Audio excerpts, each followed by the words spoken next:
Thank you, Honorable Secretary of the Senate, Madam Nyomde Kanga Lawrence, the President pro tempore of the Honorable Liberian Senate, esteemed members of the Liberian Senate.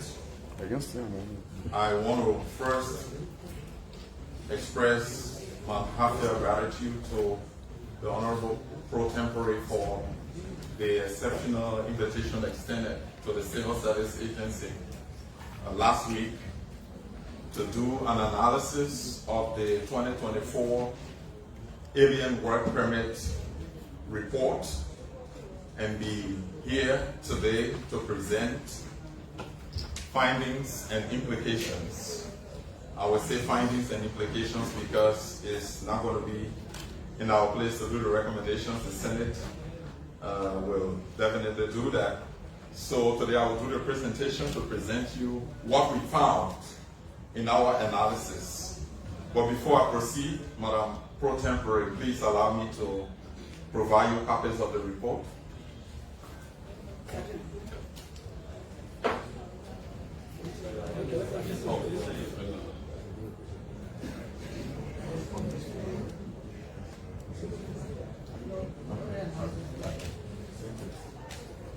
Thank you very much. So we will now proceed with the presentation. Esteemed senators. So when we receive the report, and based on the mandate from the Senate through the office of the President pro tempore, we set up the purpose and objectives of the analysis. So the purpose was to present an in-depth analysis of work permit issuance to foreign nationals in Liberia, specifically for the year 2024. And the emphasis was on two priority areas. Area number one, to prioritize, that is a focus on prioritizing Liberian citizens for employment. And number two, to focus on compliance with respect to fair and lawful employment practices regarding foreign nationals in our country. On the basis of that, we derive 4 key objectives to guide our analysis. Objective number one, to evaluate work permit issuance practices for 2024. 2, to identify areas of non-compliance with the Decent Work Act, while the Decent Work Act of 2015, because it is the key legal instrument that guides the labor sector in our country. 3, to assess the impact on the Liberian labor market. We may also want to add our socio-economic perspective, and then to propose actionable recommendations, which I said it's not going to leave that with the Senate to make that determination. So our analysis was guided by a set of legal frameworks, and there are 3 key provisions within the Decent Work Act that guided our analysis. Provision number 1 is Chapter 45.1, which speaks directly to work permit requirements. And it clearly states that an employer shall not employ a foreign worker unless they possess a current work permit issued by the ministry, as in the Ministry of Labor. So that is very important for regulatory purposes and oversight on the part of the Ministry of Labor for any entry and employment purposes in our country. It's also important because it obligates the employer and the Ministry of Labor to verify permits before hiring foreign workers in our country. The second provision that guided our analysis was Chapter 45.1c. That is 45 Section 1c. And it clearly says that the ministry, as in the Ministry of Labor, shall not issue a permit unless it is satisfied, that is established, that no suitably qualified Liberian is available. And what that does is that it reinforces the principle of the Liberianization policy, prioritizing local employment, that is qualified Liberians, assessing local skills and professional qualifications prior to the issuance of work permits. And it ensures rigorous vetting to prove the unavailability of qualified Liberians for proposed positions, that is, to establish totally that there is no Liberian qualified for the job in question. And then the third provision that guided our analysis was Chapter 45.5, that a foreign worker resident in Liberia, sorry, I have to trace the. I can hold the mic. Okay, cool. All right, thank you.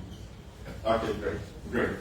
That a foreign worker resident in Liberia is entitled to all benefits of the Act, provided that it does not discriminate against Liberian workers. And that was the third provision that guided our analysis. That guarantees labor rights and protections for foreign employees and Liberians equal, because they have the right to compete for jobs, even though they are foreigners, with their Liberian counterparts. So we analyzed the report that we received, and it gives us the scope of our analysis. That is work permit issued from January to December 2024. There was a total of 10,103 work permits issued. And those work permits were issued in three categories. Regular permits, those are permits issued for long-term jobs, long-term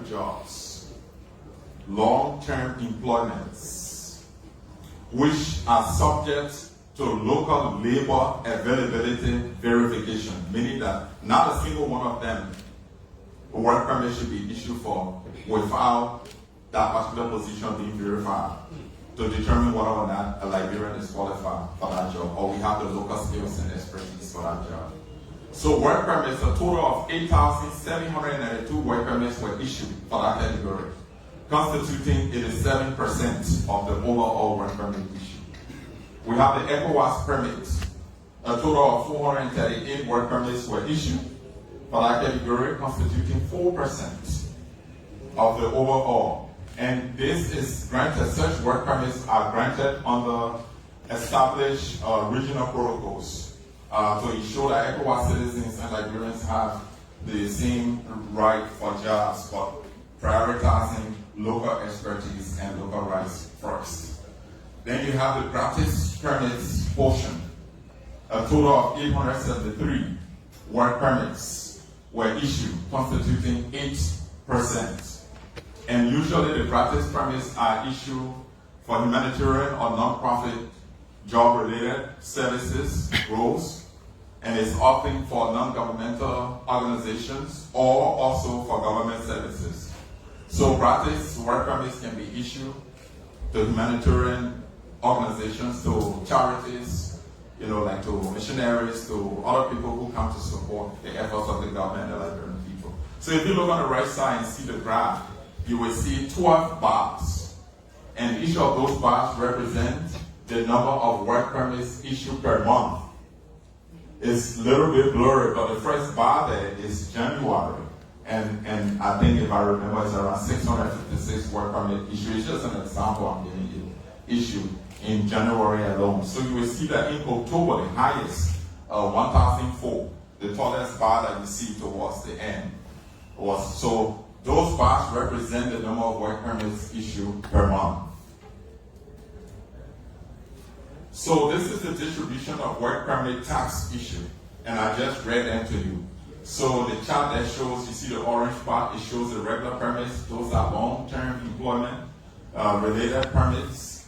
And we issue a total of 8,792, 87%. ECOWAS permits, 438, constituting 4%. Practice permits, 873, constituting 8.6% of all. So it gives you the total of 10,103 work permits issued. So the summary of work permits issued by nationality. The nationalities that we issue work permits to for the year under review. You will see that that entire large portion is actually green, but the slide is blurry a little bit. But the nationalities are listed in the highest order. So at the top, you have the Indians. The Indians constitute the highest. You will see that it's about 4,625. Just the Indians alone. The percentage over there is 45.7% because I'm taking the whole.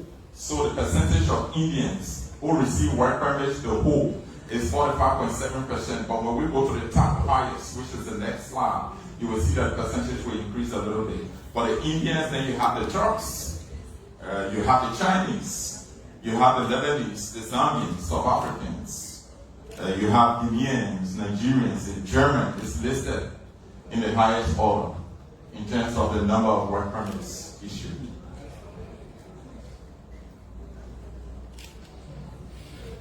So the top 10, I was just telling you about, honorable senators. The top 10 nationalities receiving the highest number of work permits, they are listed right there. It's in the report before you. They are right there. Again, it's in the same order. You have the Indians, you have the Turks coming second, you have the Chinese coming third, the Lebanese fourth, the Zambians, the South Africans coming. So you have the list, it's in the report. And then I told you that when you take the top 10 of the whole, the Indians, the percentage will increase. So they are 51.79% work permits were issued to Indians. The number remains the same, 4,600 plus. So the highest employers of foreign employees in Liberia under the period review 2024. Those are all the highest, but the three highest. You have a group called AFCOMS. So I will have to study to really know what AFCOMS does in Liberia. Thank you, AFCOMS. So AFCOMS alone received a total of 3,319 work permits for foreign employees in our country. B Mountain received 1,895 work permits for foreign employees in our country. ArcelorMittal received 728 work permits during the period under review. So you have the rest, the petty traders, Self, Seti Brothers, Duraplast, you have them, the list on and on. Then you have Self and you have petty traders because among them you have people who establish their small businesses. Somebody has a taxi driver and they're driving for themselves. Those are things that you cannot take away. So it's a combination of the skilled and unskilled jobs, professional jobs. It's a combination of everything. So here you have highest positions held by foreign employees in our country. And these positions are arranged in order of highest. So engineer comes first. And some of these positions, most of them, majority are repeating like 50 times. But, when you take all the employers into consideration, some of them are repeating like 50 times. Engineers here, 5 engineers here, 10 engineers there, 20 engineers there. Then you have mechanical engineers, you have senior engineers, you have managers, you have senior managers, you have chief finance officers, chief executive officers, deputy chief executive officers, chief of parties, deputy chief of parties, senior accountants. Sure. It's a mixture of skills and that you find locally and you also don't find. It's a combination. So what is important is that the Decent Work Act provides protection and security for Liberians and foreigners to compete for these jobs equally. But the Decent Work Act places emphasis on prioritizing Liberians for these jobs when we have the local expertise, that is the skills, the knowledge, and the experience. So you have the list of jobs in that category at the highest level. And now, to be able to determine which jobs are reserved for Liberians, one of the easiest way to determine is whether or not we have academic, professional, technical, and development institutions that are producing Liberians qualified for the job. The answer is a resounding yes. We have expertise, skills, and qualification for many of these jobs. That's one aspect.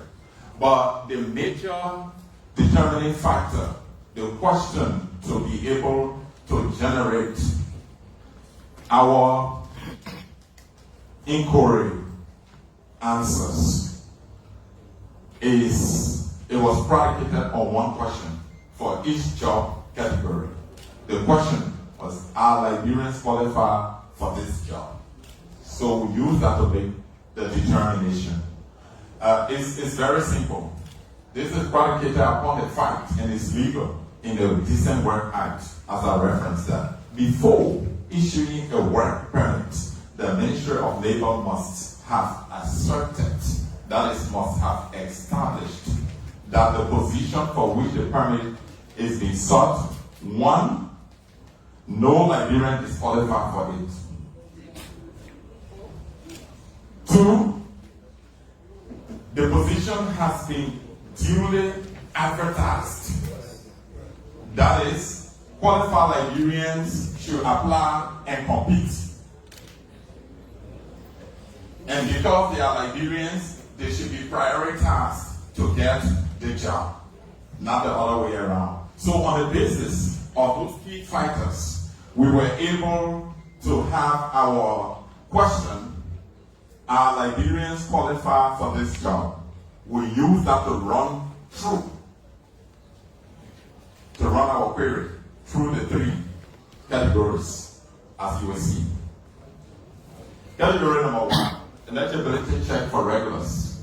Regulars refer to the long-term jobs for which permits were issued. Are Liberians qualified for this job? Now, out of 8,792 work permits that were issued in 2024 just for this category, we realized that a total of 6,156 of those jobs are reserved exclusively for Liberian talents that are cultivated here, and we have those expertise locally. 6,156, we have those jobs. We have those people in this country, Liberians, who are qualified for those jobs, for which foreigners are now occupying. So let's go to eligibility check number 2. Eligibility check number 2. We said regulars, but it's actually ECOWAS. Is that yes? It's ECOWAS. It's not regulars. That's just we will change regulars to ECOWAS. Eligibility check number 2. So, are Liberians qualified for this job? Again, you can see what we got when we issued our query. This is what we got. Out of the 438, yes, 314 Liberians are qualified for those jobs. And 314 of those jobs should be reserved, in other words, for Liberians.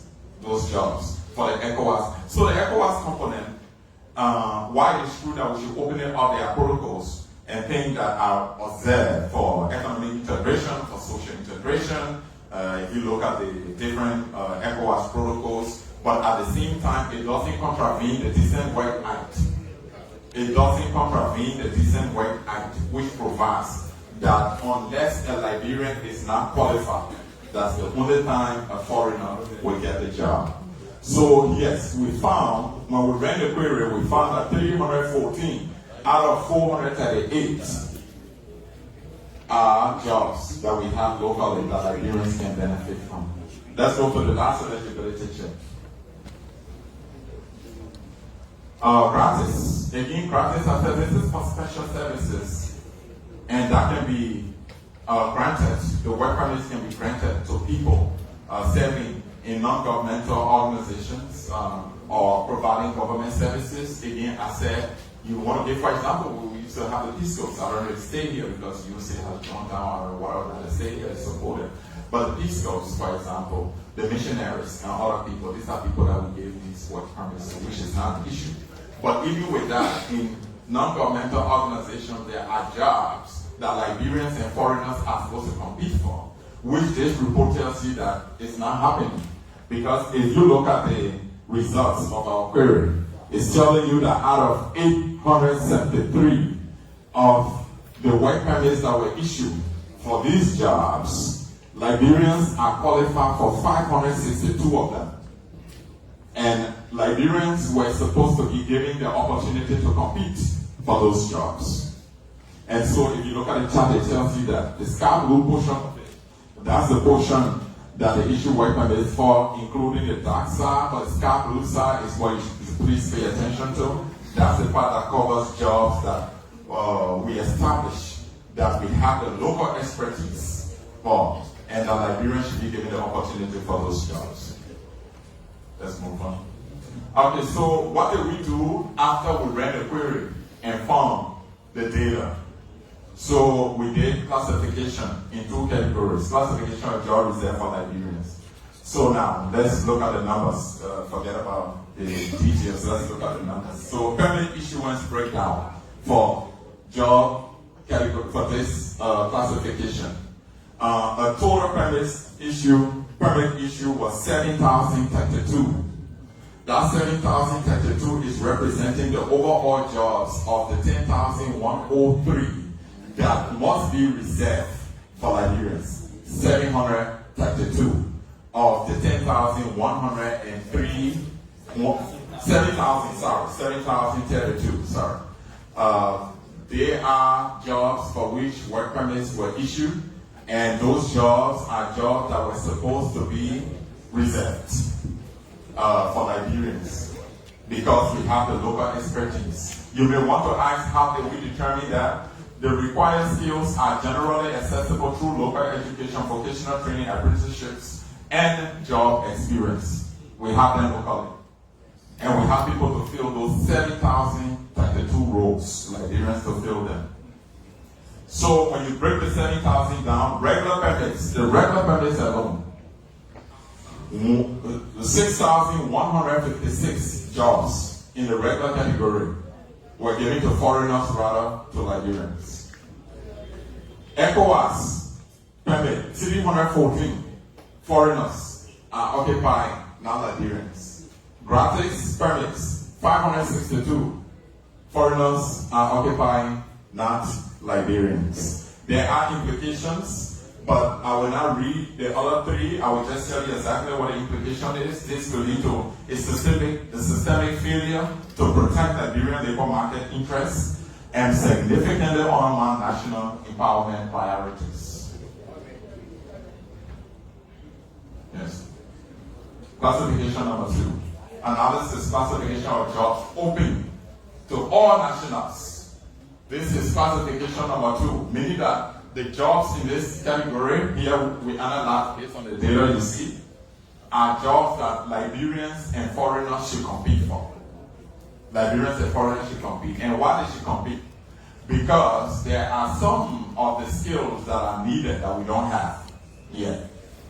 There are some of the skills that Liberians have. Chief Finance Officer. We have CPAs in Liberia. We have CFEs. Senior accountants. We can leave that exclusively to foreigners. We got Liberians who are qualified for those. Policy analysts, we have them. At certain gradations, we have engineers, Liberian engineers, mechanical engineers, electrical engineers. We have some of those skills. Liberians should compete with other nationals for those jobs. So when you look at the numbers again, the total permits issued for those jobs is 3,072. When you break that down, the regular permit is 2,636 work permits issued for those. And ECOWAS permits 124 permits issued for those.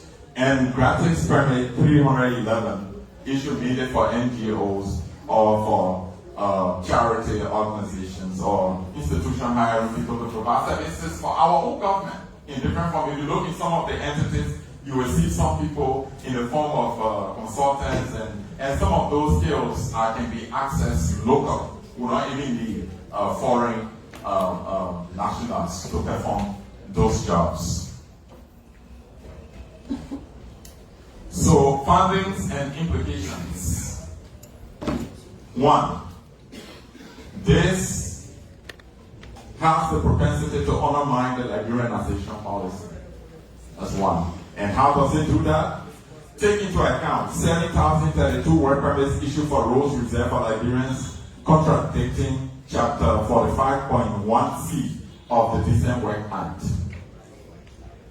Weak enforcement of this requirement proves the unavailability of qualified Liberian personnel, which is not true. We have skills.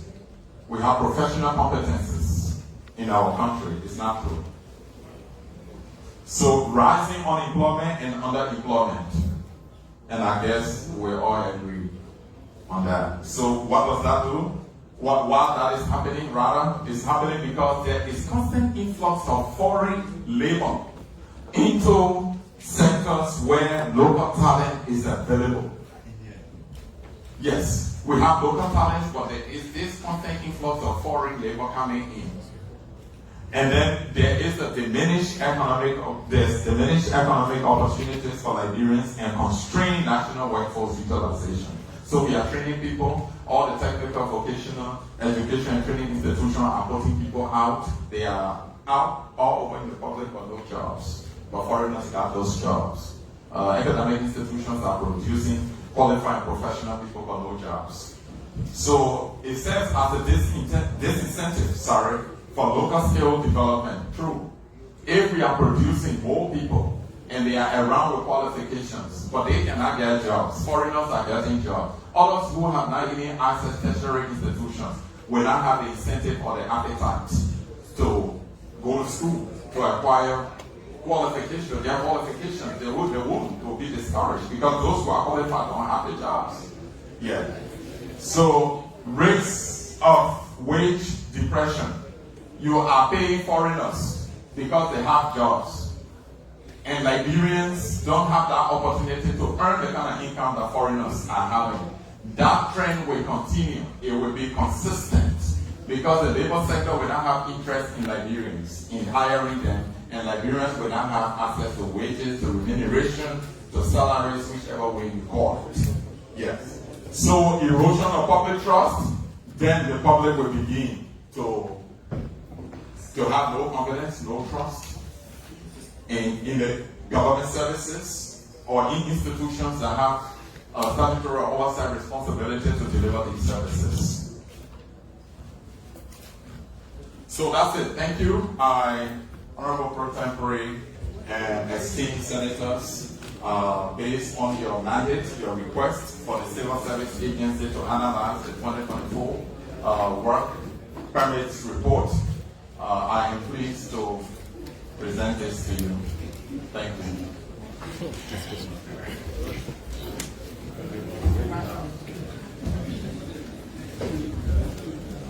Thank you. So that was the presentation. I think we can open it up for a few questions. Can we answer that the DG before he can bring senators?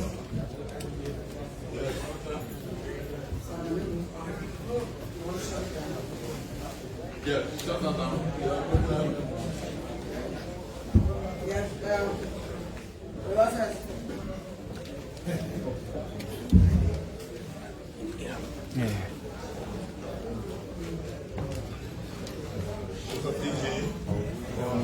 CSA, thank you very much for the splendid presentation.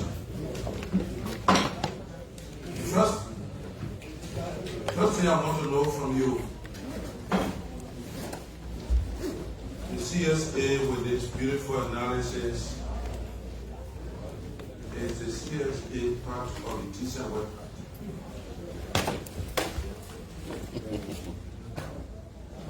Is there a decision right now? Are you subscribing to it as government?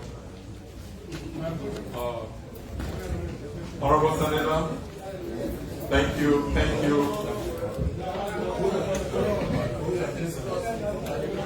Honorable Senator, thank you for the question. The Decent Work Act, as you saw at reference, is an instrument that guards the private sector, the labor sector of our country. It's the government regulates it, and it's the Ministry of Labor with oversight responsibility.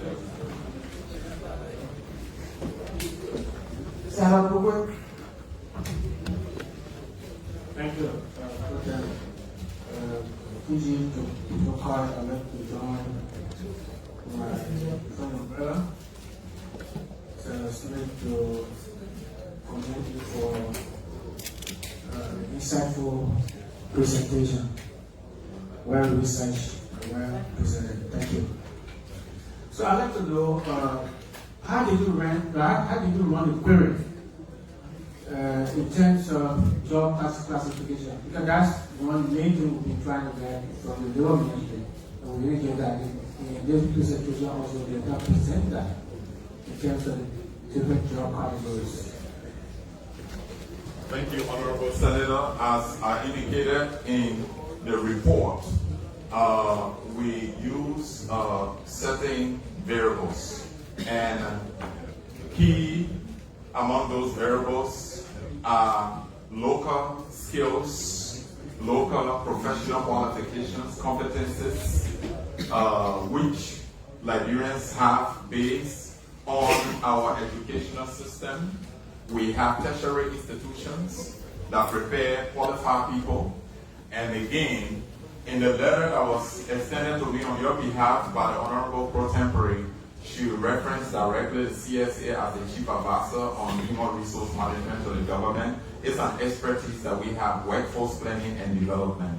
So coupled with all of that, we use those variables to determine the qualification of Liberians who deserve those jobs. Also, the Decent Work Act provides that the Ministry of Labor will reserve a list of jobs that qualified Liberians must occupy. So, if you've asked the Ministry of Labor, I'm sure they will show you such lists if they have one. But beyond that, we use those factors: qualification, professional expertise. We have them. In the civil service, we have up to 60,000 Liberians employed as a workforce. Those are the qualifications that span across the civil service. So we made reference, and in analysis like this, you make what we call inferences. So we make inferences from existing data that we have, and those are not foreigners, those are Nigerians in those critical jobs that we talk about. Thank you, Senator. So when the list was presented by the list of labor with the categories, I think I'm sure that was a concern, right? No. When the list was presented, that list did not specify job categories in terms of maybe drivers, accountants, mechanical engineers or mechanics. Those are categories we were keen on establishing for which work permits were used. Though, if he used that as a parameter to search for the jobs that are The categories were presented. The categories are there. Let's see the final list that was presented. That was emailed. All the categories were presented. Sorry, Senator, the categories are The there. last presentation he made, he presented hard copy and soft copy. That soft copy was emailed to the senators. So all the categories were presented and was forwarded to the CSA. And that's the only way we're able to determine what the categories are. Yeah.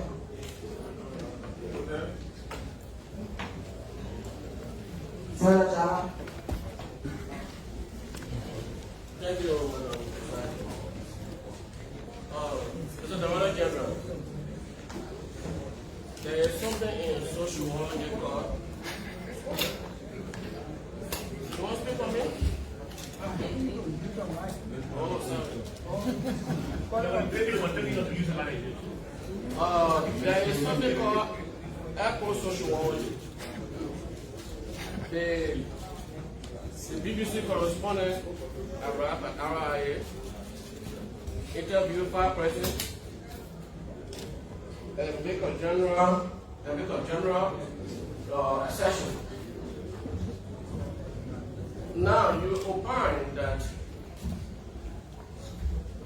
the analysis of this work shows an undermining of national priority in terms of manpower, utilization. The Minister of Labor has more information than you in making the decision he made. That would be my first question. If I'm correct, you can say no. Because every rule, every action, there has to be an exception in law. And the decision he made to grant those exceptions, if it were exceptional, he will have more information than you will have in making this analysis. Am I correct? Honorable Senator, thank you for your question. And I am certain that you did not mean to get a direct yes or no question, and I will give you background for better insight. Honorable Senator, exceptions, for example, in a regular category cannot be 6,000. Exceptions cannot be 6,000. While it's true that I agree with you that this does not constitute the Ministry of Labor National Job Creation Strategy or Plan, which will need additional information. But there was a defined scope per the letter that we received to analyze the 2024 alien work permits. Our analysis was based squarely on that. We remain within the confines, and we are presenting what we found. Honorable Senator, thank you.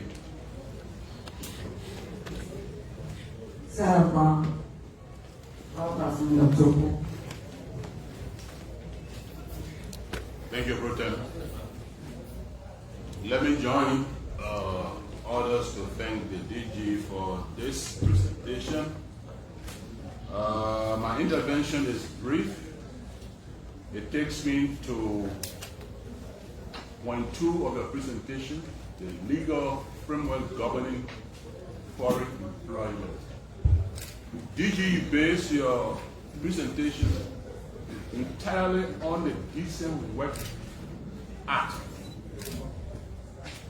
But I want to bring to your attention that the Decent Work Act is not the only legal framework that defines employment in Liberia.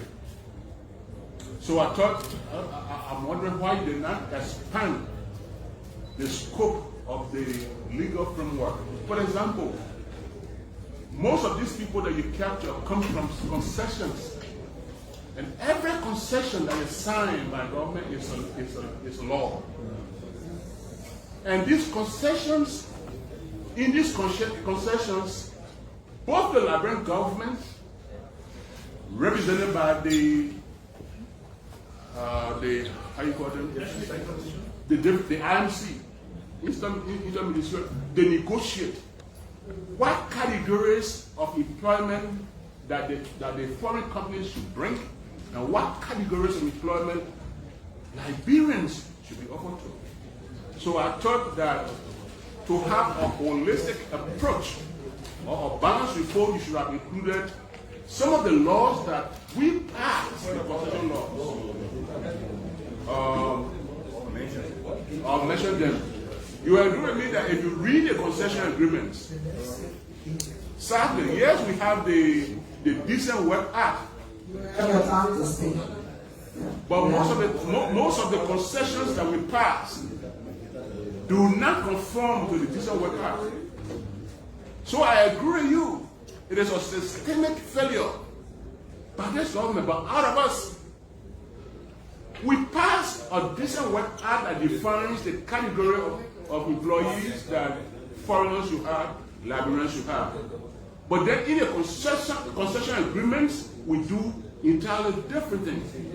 The IMC negotiations, the president sends it to the legislature. We ourselves, doing ratification. That's a systemic failure from the executive to the legislature. We do not put our feet down to say, yes, indeed, we love this concession, but let it conform to the decent worker. We don't do it. So I agree with you, it's a systemic failure that all of us should be are responsible for, but to have a better holistic approach of your presentation, I recommend to you to expand your research to go to the concession agreements. What do they say? Because they are law as well. So that you cannot only rely on the decent workers. That's a comment. Thank you, Senator. I will say this shortly to that, and I appreciate the fact that you acknowledge, the position. One of the implications, systemic failure. But here's the thing: I will use the Constitution and statute analogy. In our country, the Honorable Senate and the House of Representatives make laws for our country, but those laws cannot in any way contravene the Constitution. They have to be consistent. With the provisions, the values, the ideology of the Constitution and the framers' intent. So when we take the Decent Work Act and take the labor sector, into consideration, the Decent Work Act provide that broad guidance and direction for the labor sector. So when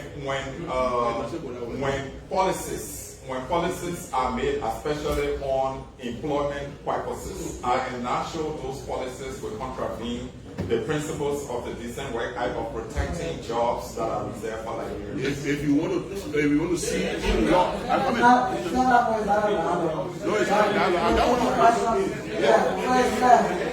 I don't want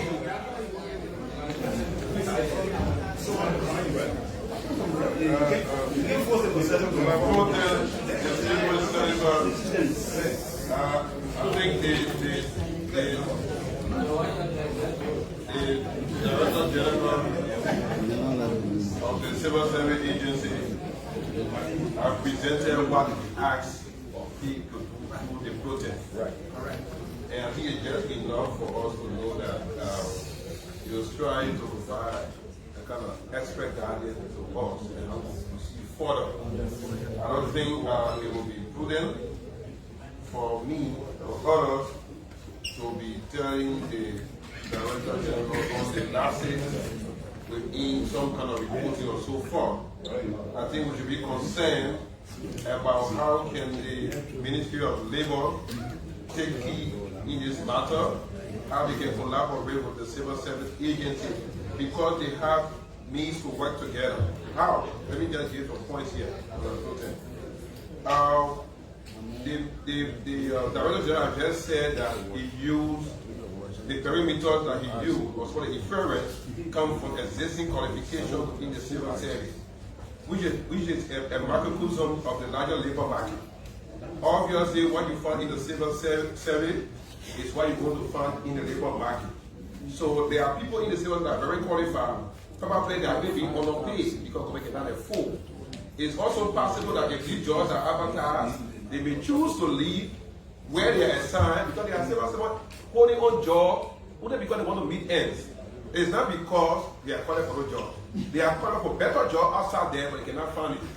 So when they collaborate, when standards are followed, they will apply for those jobs out there, and then they create room within the civil service for other qualified people to enter. So that collaboration is needed, and I think what the Director General has given us is important and we work with. I would just pray that indeed that the Director General can also focus on his mandate, because I will be suggesting that similar presentation has been made and give out an insight to be made within the civil service, so we can know exactly what's happening in Virginia County in terms of qualified people that are there by sector. We know our schools, we see teachers, we don't know their qualification, some of them on their own payroll, they are living in Monrovia. It's a big work to be done. So I want to say thank you for the insight but I want you to replicate it for the civil service so we understand what's happening in our sector. Furthermore, I want to recommend our project because the Director General said he cannot make a recommendation. But as part, I'm finished, I want to talk. Yeah, how about you? Madam President? The recommendations will be later in the motion, the decision. Will I be getting the chance to speak again recommendation? No, we're not making it, we're receiving a report. Well, now we'll work with the committee and the Senate will. Okay, let me change the statement, what I want to say. Yeah. It will be important. It will be important for the labor ministry to ensure that there is a database and that all applications that are done, all applications that are done, be on the website of the civil service and the labor ministry, and the kind of recruitment done with oversight in the private sector. Because if you give a mandate here and say they will recruit Liberian, they will soon come out and say we don't find qualified Liberian because it's still going to be different. Thank you. That's all. Thank you for the recommendation.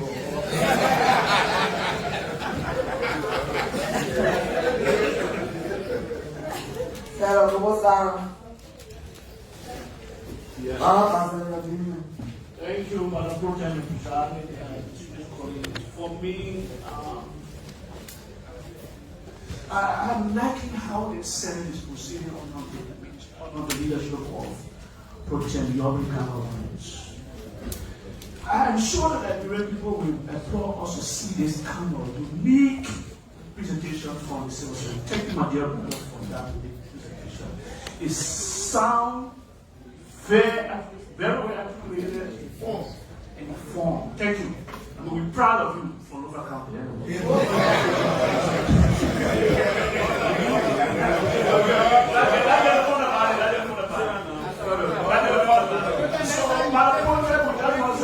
you.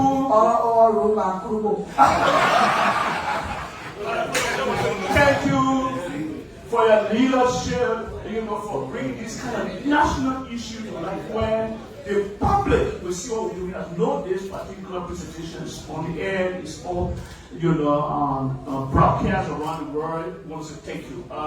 Thank you so much, Madam Pro Tem. Just my thoughts on this. Thanks, Sarah Miller.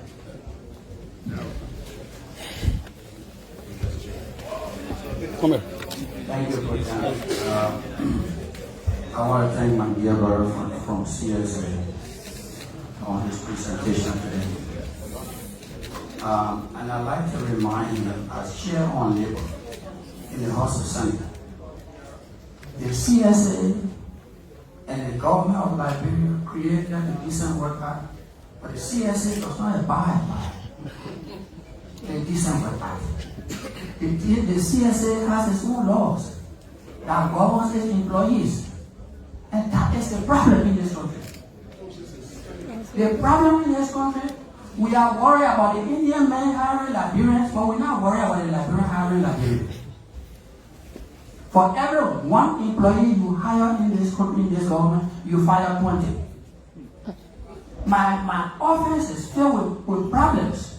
Every 10 you hire, you fire 250. And you don't even pay them. So, what I'm hearing today from you and from this Senate, I see a desire, a burning desire for Liberians to be hired.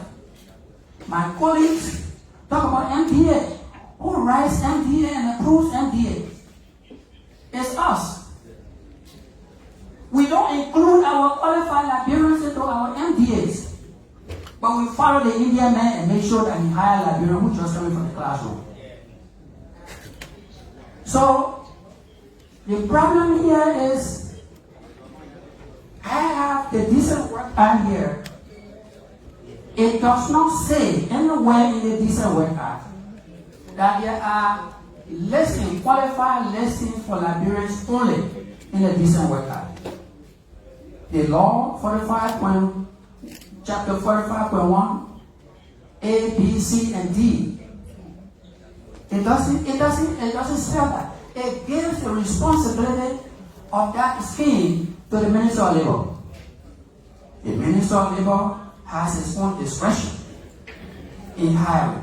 So if the Minister of Labor is a Liberian, then the Minister of Labor should use that discretion in favor of Liberians. That's what the law says. So today, I'm hearing that there's a list of jobs that come from CSA. Why would CSA be sending a list of jobs to Minister of Labor when you don't abide by the law? You are not part of the Decent Work Act. So you have no role here in the first place. You should not be here. Because you're not part of the Decent Work Act.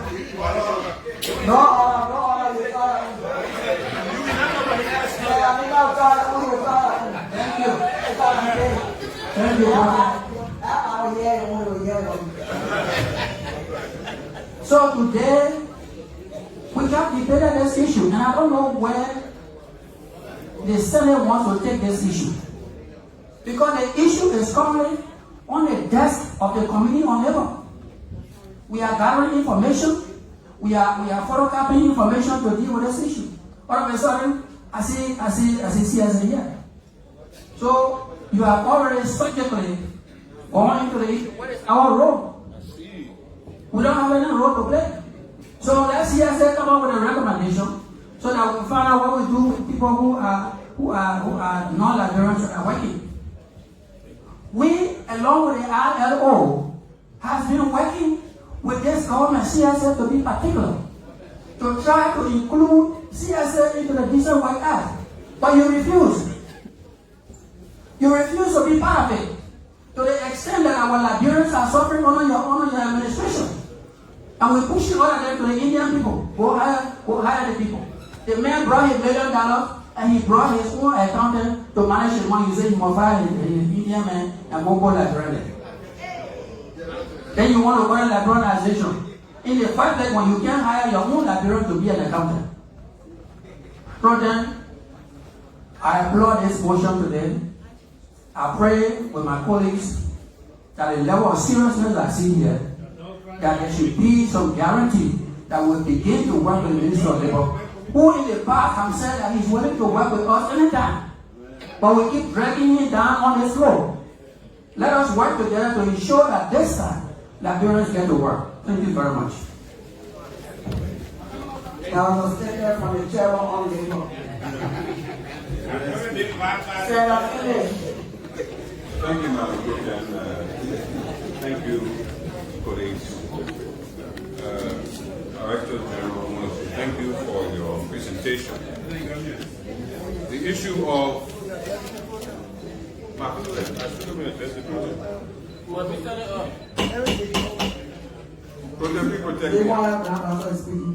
Thank you. Be aware. Order. As Order pretend. No order is being done. Order tonight. So that the extra treatment for grandmaster, I understand.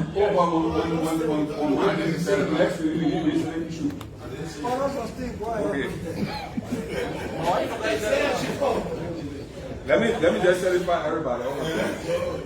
No,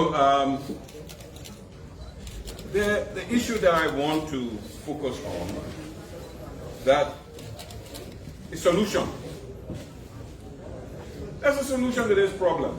CSA is clothed with the authority for civil service, civil servant. They got nothing to do with the work, foreign employment. Even CSA can hire a foreigner if they choose to do so. Even CSA can hire a foreigner if they chose. If the Director General feels that there is nobody, there is a neurosurgeon in Liberia or a specialist, I'm sure he will go look outside. So the issue for me is, what is the solution? Not what the problem is, because I don't see a problem. I do not see a problem. I see a solution. And each and every one of us know in this room, those of us who have employees, more than 100 persons that are working for us, know the issues that we face with outside of politics.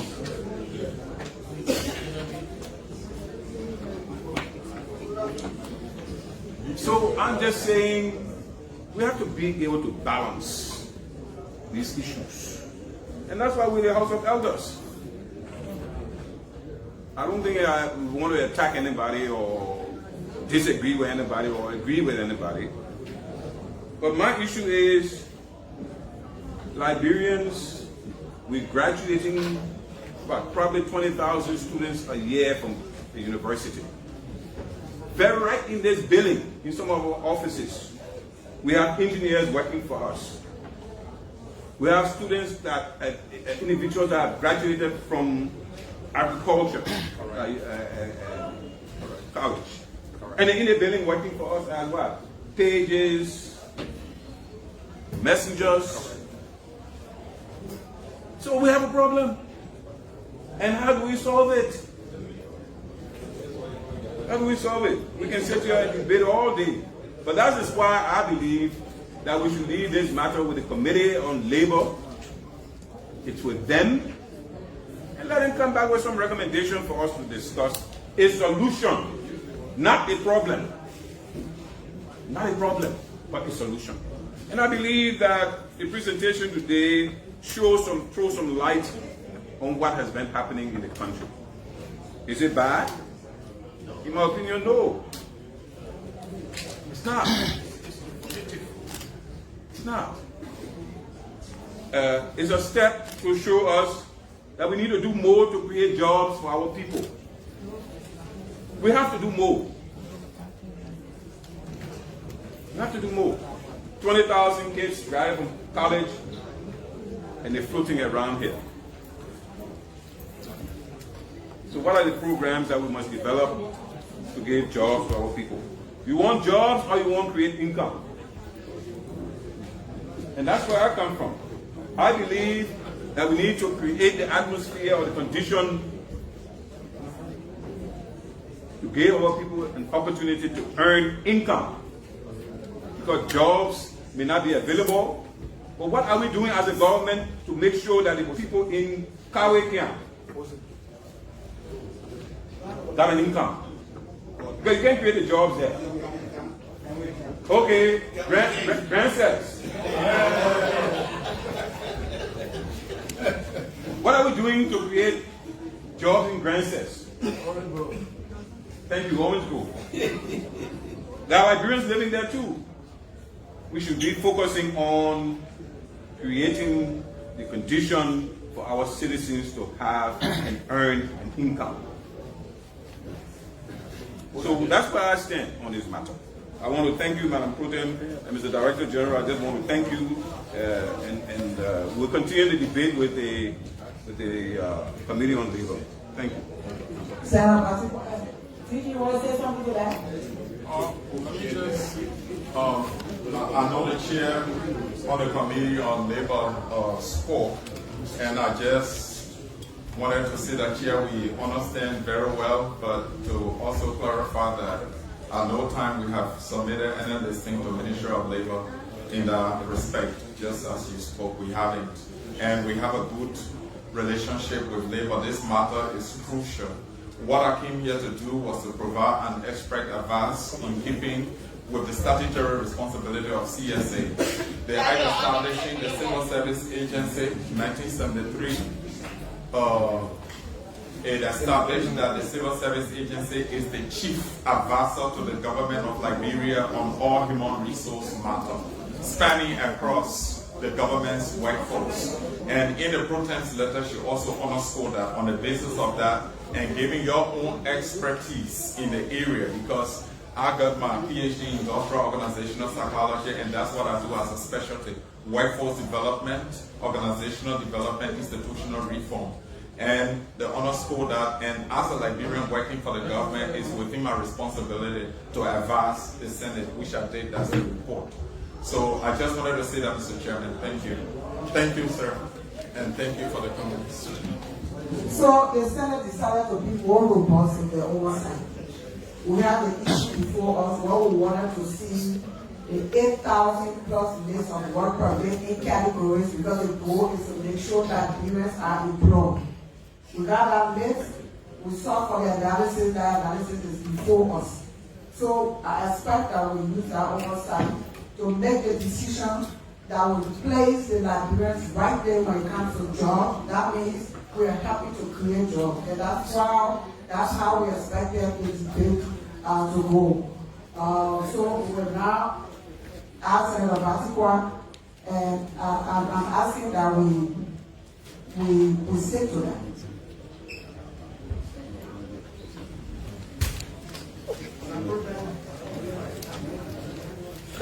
Thank you. I also want to really applaud the presentation of the CSA Director General.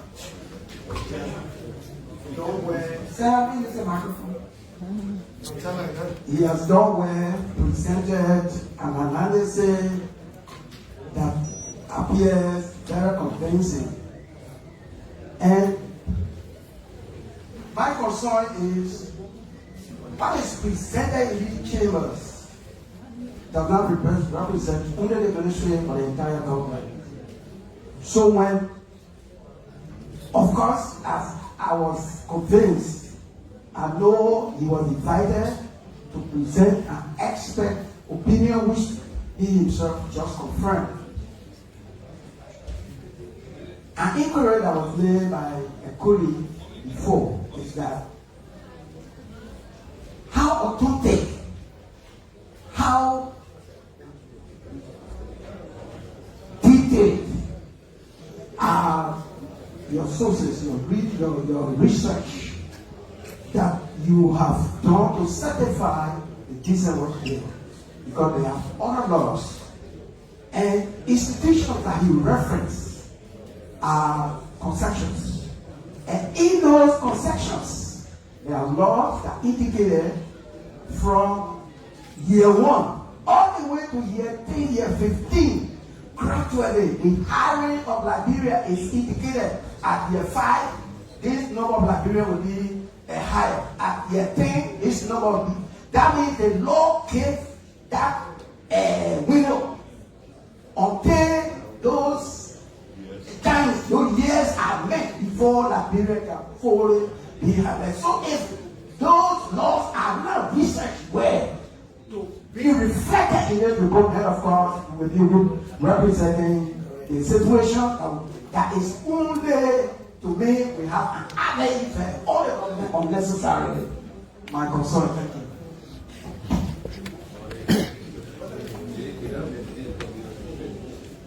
You have anything to say? Any concern or raised or just statement? Senator Yatwa? I want to say something about okay, so the objective of the Decent White Act, the objective of all concession agreements, one objective. Yeah. That Liberians can right to get all the jobs. That's the objective of the Decent White Act. That's the objective of the concession agreement. The DE said that the underlying principle under job is therefore Liberian national. The underlying principle is that the skills required for these roles are readily attainable through local education, which is true, but not all. That's the issue. After engineering for more than 2 years, after engineering for more than 2 years at the university. So let's say mining engineering. You look, there you see underground mine. That's a completely different area. That probably you need specialized mining engineer for that. We may not have that in Liberia, but concession agreement will say this. There has to be technology transfer. Correct. Right. There has to be technology transfer. Now we're talking about time. So within 5 years, we don't have the we don't teach what expertise at the university, but they can get a work experience, but we have the counterparts. Right. That's what we need to enforce. You understand? Once we enforce that, I think that we can have all the jobs, in my opinion. Yeah. Because I don't think the investor want to pay more money to foreigners. But they will always cry, oh, we don't have that expertise. And I believe that expertise, we have the basic training. Someone has to be doing engineering. We can teach them many things. So once we have school of engineering, within 5 years, when their counterpart for an experienced engineer, they can learn. And within 10 years, we can have all the jobs for Liberians. Thank you, Honorable Senator. I would say this, Honorable Senator, I agree with you 100%, but what I might respectfully differ on is the impression that, you know, we want all the jobs for Liberians. The Decent Work Act provides protection for foreign nationals and provide protection for Liberians, and it is very specific for the 5.1c that before you give a job to a foreigner, you must have verified that there is no Liberian expertise or skill to give the job to. So we are not saying, and in that report we are not even mentioning that you should give all the jobs to Liberians. We even classify some of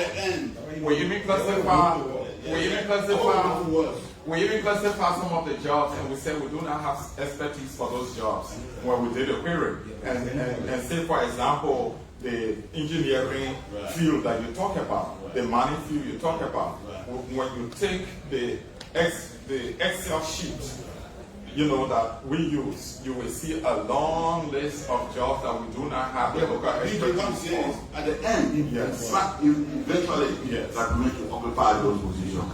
Yes, so we can do knowledge transfer, which I agree, but it's over time. Yeah, but for now, there are those jobs that we have local expertise for. Those jobs are the ones Liberians should take. And those jobs that you have only foreigners to take, they should take. But it's our responsibility to verify, evaluate, and establish that expertise are only foreign and expertise are local. That's what we're supposed to do before we give the job to either a foreigner or to a Liberian. That's all that report is saying. Yeah, so if, I don't want to debate, but eventually Liberians should have the job, but does that change the fact that there should be advertisement to show that Liberians are not qualified before the jobs are going to be foreigners? So that first step must be met. Yeah, if I have a position, it must be established that no Liberian is qualified. Before I can bring in a foreigner and I do knowledge transfer, succession planning, whatever thing Liberian take over, but we have not done that. Yeah, we have to establish that first. Yeah.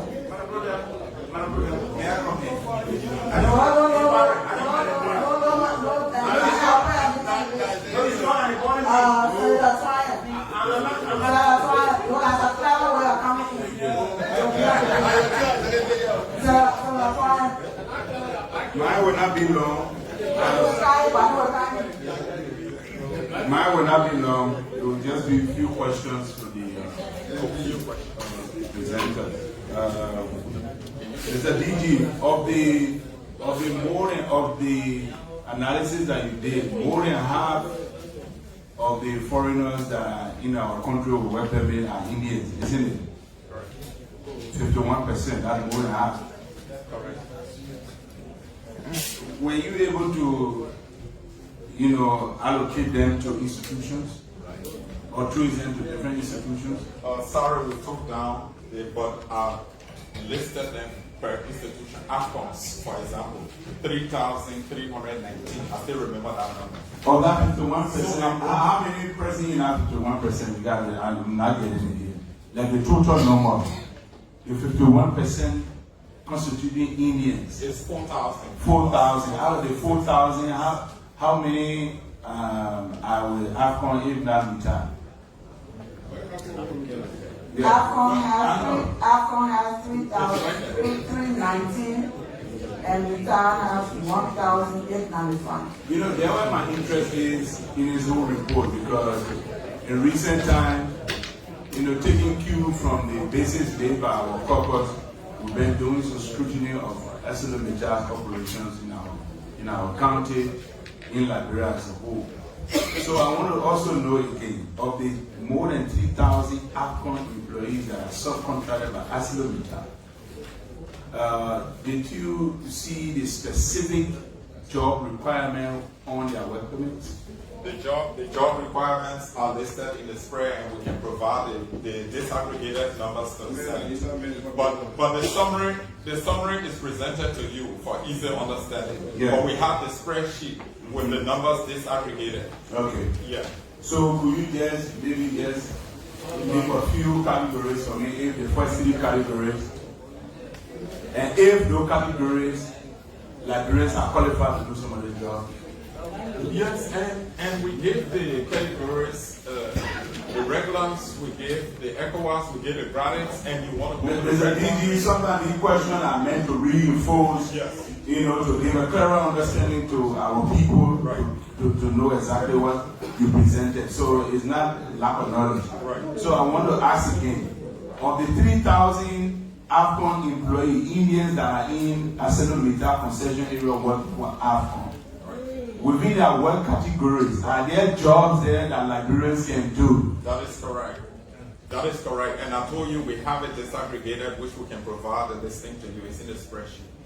Is it also true that when you apply for work permit at the Ministry of Labor, you don't necessarily have to request a category of job, or you just request a blanket work permit? I will not provide you those details. Those details is the Ministry of Labor that will provide that. But what I know in the law, it says that before the work permit is issued, and we're asking for specifically a permit for work in Liberia, the Ministry of Labor will have to determine that you are giving that job because there is no Liberian that is qualified. That's the thing that's in the law. In as much as I'm interested in this report and the kind of information you've given me concerning ArcelorMittal and AFCON, I also want to deal with the elephant in the room. Is it possible that you just go and get request? Because you're telling me that it is a ministry that's supposed to do the due diligence, right? So what is that process like? If you take me through as an expert and not as a DG? Wonderful. I apply. If you were to ask me to make a recommendation, I would give a classic example. Yeah. There has to be a national job portal. Okay. That national job portal should be accessible to all employers in the private sector. Any job that you want to give out, that job must be advertised 6 to 8 weeks on the national portal.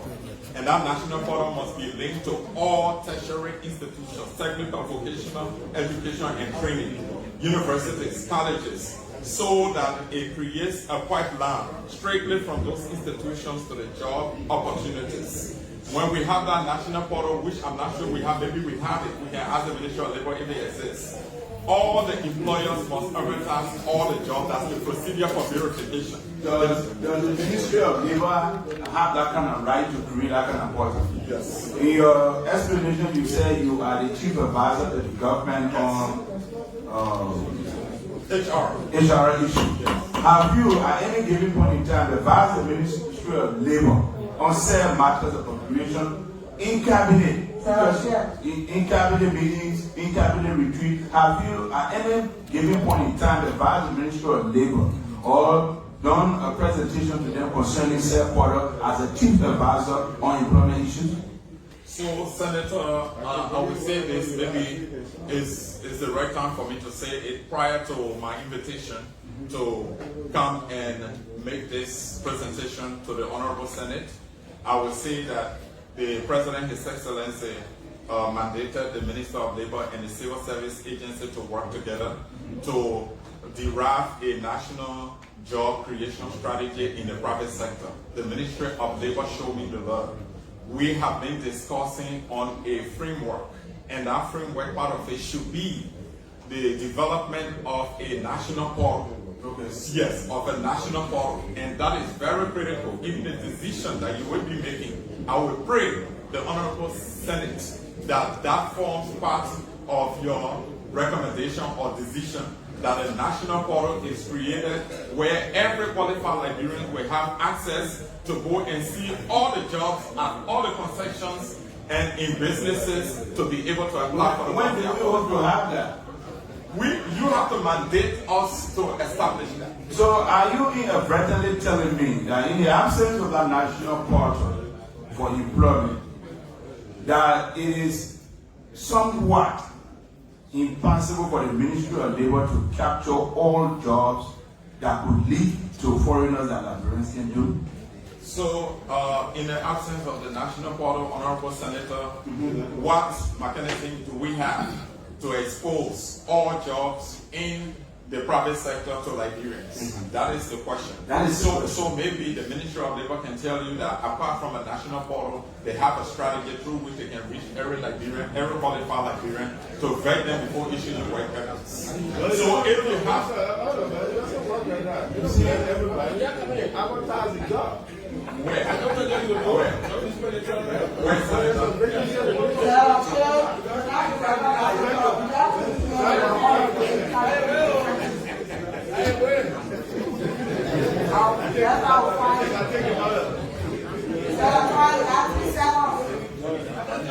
Yeah, but I got hijacked, so I reclaim my time on the protest.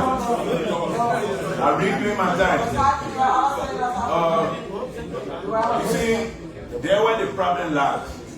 Because during the budget hearing, I cross-examined the Minister of Labor. And he articulated clearly that they do due diligence before awarding work permit.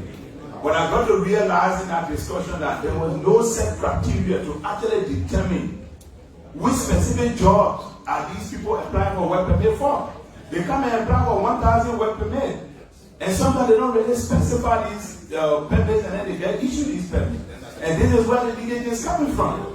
And you are telling me as a chief advisor to the government that until there's a portal to trace these things, there will be some litigation. So, Madam Pro Tem, distinguished Senator, this is where I think one of the problems that we have. So that's why you want to use the oversight to correct it. Yeah, and I'm happy for this debate. Yes. And I'm also happy to uncover today that we got more than 3,000 Indians working for ArcelorMittal, and many of the jobs that they are doing can be done by Liberians. Thank you so much for that information. Yeah, something that I'm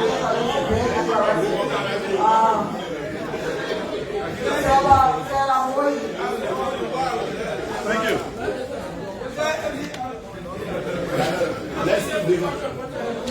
Thank you. Thank you. Senator Moyi, followed by Senator Coker, then Senator Bonnie, and Senator Dino. Thank you. Senator Chair, still want to speak?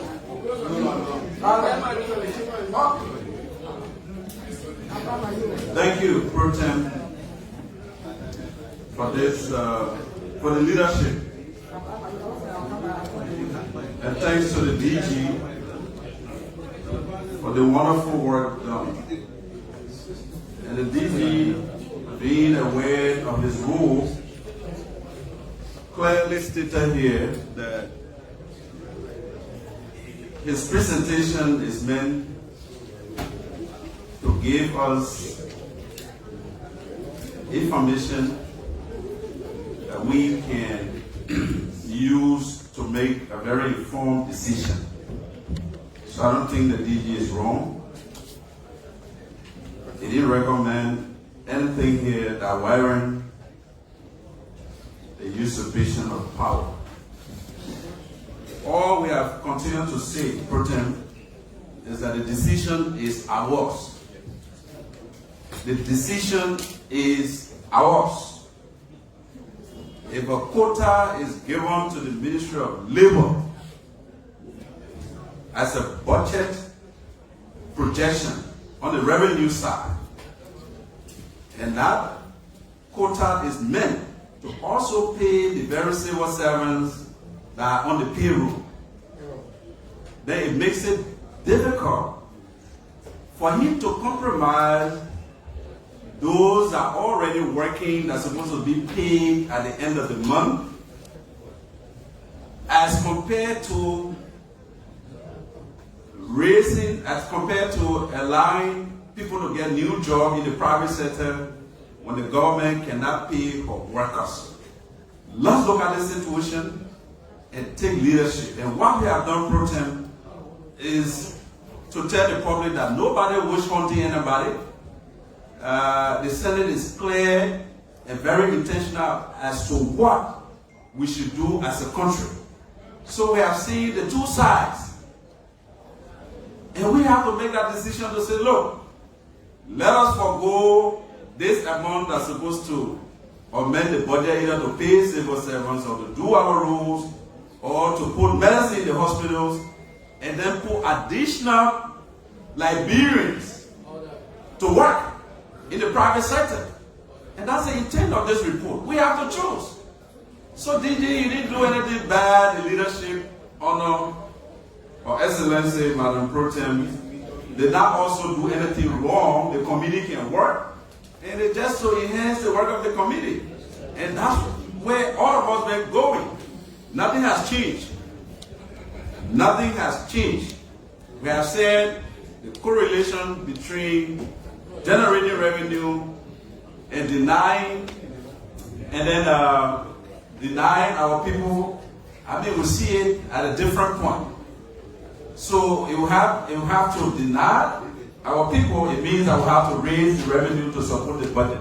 It will have to cut down the projection in the revenue component of the contribution of the Ministry of Labor to say, look, given what CSA has provided to us, there are critical areas, but there are non-critical areas. So let us adjust and take out all the politics and say, look, by adjusting the non-critical area, your assessment will only be 3 million. Your assessment will only be 4 million this year. Then you loosen the ministry hands, you gave it to fight to say, look, I don't have a quota, I don't want to be deviant as somebody that is not working to provide the money that has been assessed by the Ministry of Finance and also approved by the legislature. So the minister doesn't want to disrespect our appropriation. He doesn't want to disrespect our projection in the revenue column.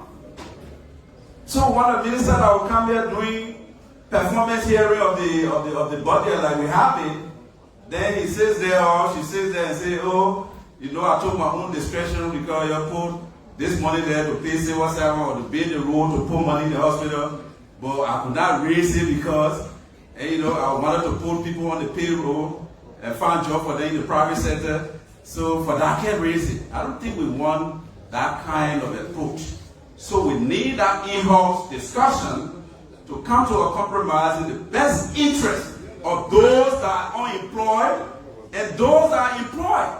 So as we take away from the ministry, it has to do with making sure that civil servants are paid from what they generate from the issuance of work permit.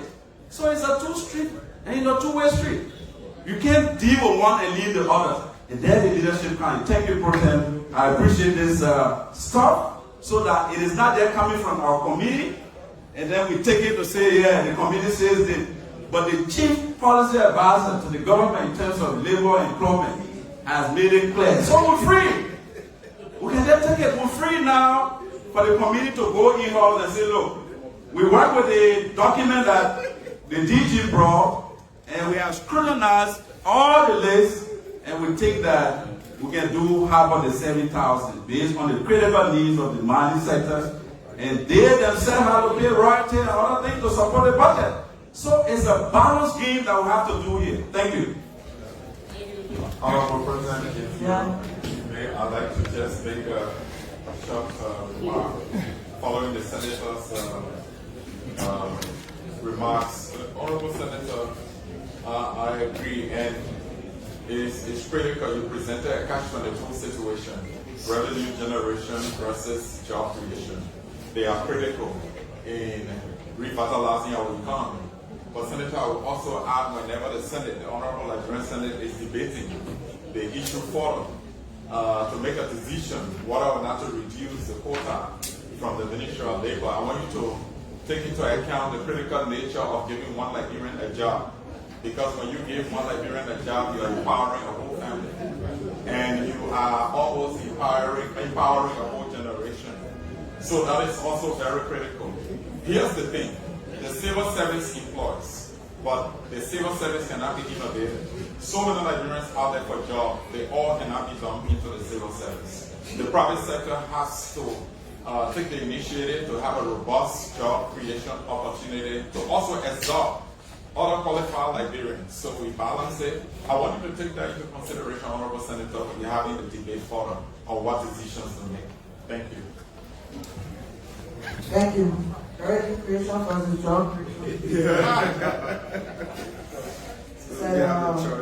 Said Koga. Make a choice between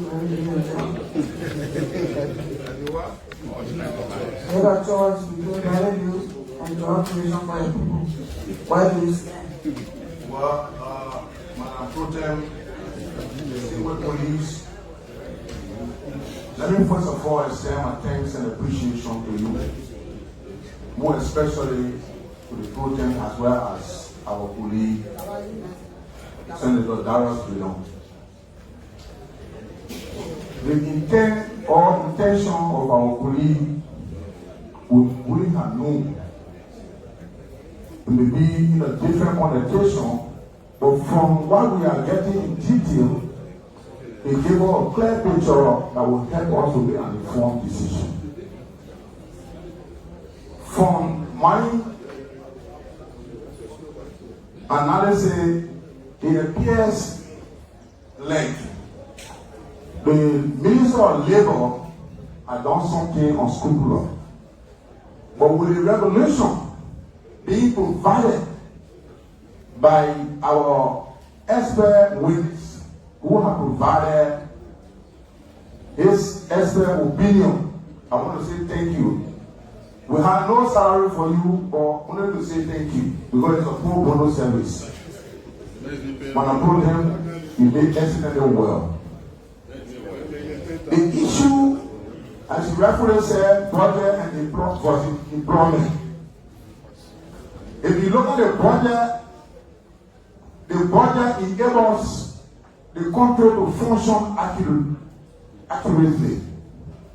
And then employment also empowers the citizen to earn means to provide basic services for the family. So these two things, they are interrelated.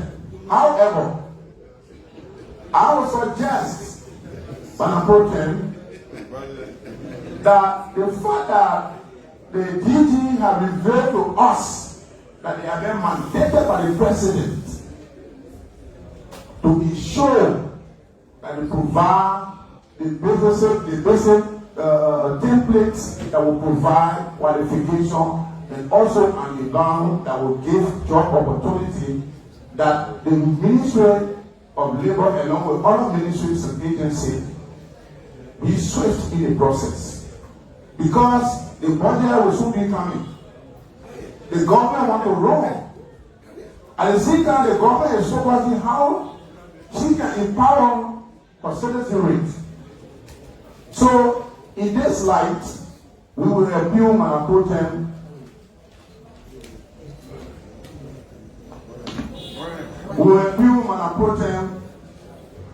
that you reinforce through the mandates of the plenary that the Committee on Labor make a proposal in terms of if there is any amendment to be made in that delegate direction to be done as quick as possible so that we will get rid of this quagmire. Thank you very much. Thank you. So we have two hearings. We have the Minister of Agriculture and FDA here. Do we have can we do that or should we let them leave or postpone because of the condition here? I think because of the condition, we will ask, what's the chair on? Senator Batikwa, can you handle that? Senator Batikwa, can we release them for next week? Yeah, this is our last. We're releasing. So Senator Taba is next. Thank you, Madam President. His name is deleted. Thank you, Madam President. I want to thank the Director General for the excellent work in detailing what was contained in the documents, the data that were provided by the Ministry of Labor. We debated this issue sometime last week, and the ministry presented that huge data to us. I want to also say thank you to the Protem for being very proactive in asking technical assistance to review and provide this very detailed analysis of the document received. I think that was the right thing you did, because it gives now the committee further detail in its work to review and come up with recommendations for plan the rest action. I just wanted to mention, because we talk about the issue of the concessions and this employment. The committee is already informed about some of the decisions, some of the clauses that are in the concessions. So that needs to be looked at, because I know, coming out of Cape Town, there are requirements for training and allowing Liberians taking over after some years. Right. But one of the issues that we have is the agencies that are responsible to regulate this concession. They are not doing their job. Right. In 2024, there was a protest in Cape Town, and all of you heard about it, that took away 3 young Liberians' lives. When the Interministerial Council or Committee was established by His Excellency, Mr. President, they went in there, and the Ministry of Labor saw that there were foreigners working in mines that did not even have work permit. Some of them didn't have resident permit. So these ministries will wait and agencies until something comes on before they go in to do their job. So the committee needs to look at these regulatory institutions to see how much they are following up on clauses that are provided in the interest of Liberians in those concessions. Otherwise, as business people, they want to maximize their profit. So they will not come to report themselves that, oh, by this year, I should have had this percentage of Liberians, unless you regularly look at the agreement between they and the government of Liberia to make sure that Liberians are considered. Thank you, Madam President. Thank you, Senator. That was great. Senator Bonnie, followed by Senator Dillon. And then, Madam Protem, let me use this time to thank the DG.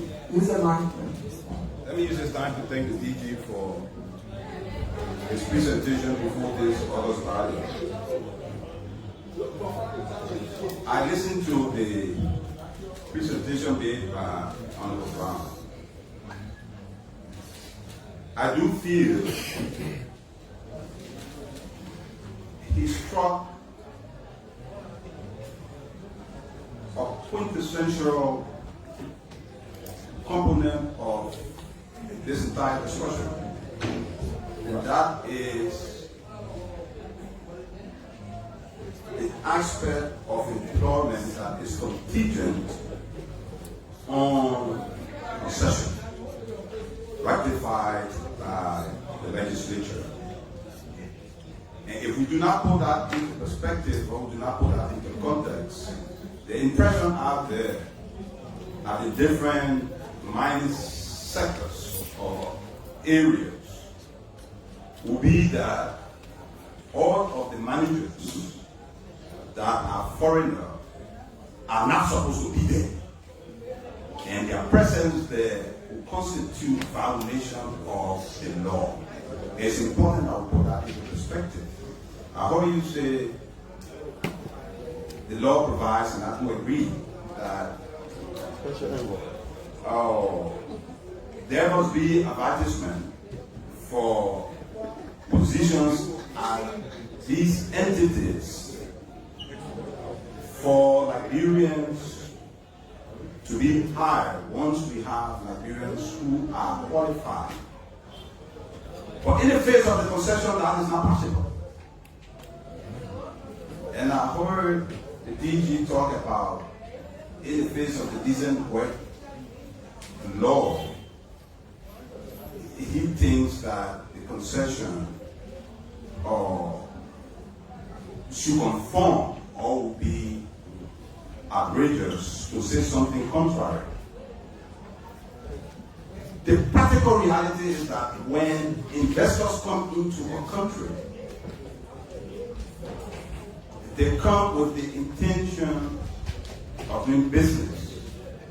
And their first concern is how will their investment be protected.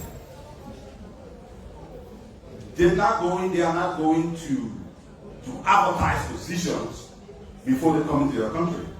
They're going to put in the agreement what protects them. And so it is inconceivable that concessionaires will come and from the onset provide the kinds of jobs. I think the former pro-tem explained that, particularly tried to do that, but I think the former pro-tem explained that very well, that these positions initially are occupied by foreigners associated with the investment, and over a period they are phased out. That is provided for. It's stressing, and somebody on the floor, one of our colleagues also said that the Ministry of Labor must take the responsibility to evaluate at what point in time these people are supposed to phase out for Liberians to come in.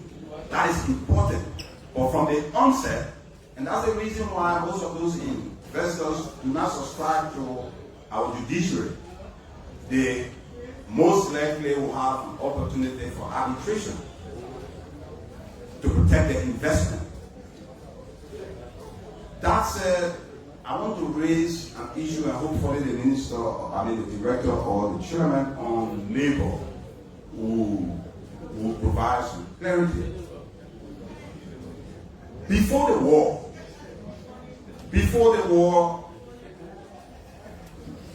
almost all of the concessions in our country provided for employment for their workers. From the time the war ended till now, we've seen the country transition from providing employment to providing contracts. And in my opinion, once the country, it would seem the country has bought into that from Madam Salif's time to now, and they have made us feel and think this is international best practice, as we always say. And so you visit almost all of the construction sites, you're going to see more than 80-85% of the employees are contractors. And in my opinion, that undercuts their retirement benefits.